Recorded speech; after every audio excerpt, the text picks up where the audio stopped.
Okay, hi guys. So my name's Dasha. I'm a furry, and I'm gonna be teaching you guys some ways that my friends and I meow to one another to communicate when words just seem a little too difficult. So here we go. Okay, so first off, we have the normal meow that we just use mostly to get each other's attention.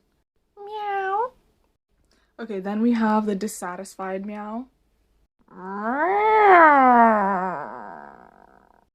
Then the angry meow, but we only use this one on rare occasions because overall we're a very happy kitten family.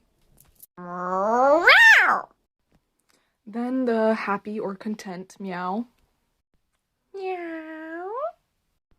Okay, then one of the most important ones for our kitten family is the I want to go potty meow. It took me a really long time to master this meow because it needs to be really specific in order for my kittens to understand. Meow, meow, meow.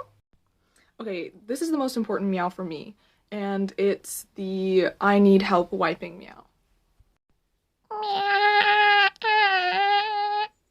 Okay, and last but definitely not least is our in heat meow, and we use this when we need a little bit more special kitten attention, if you know what I mean. Meow. Oh, meow.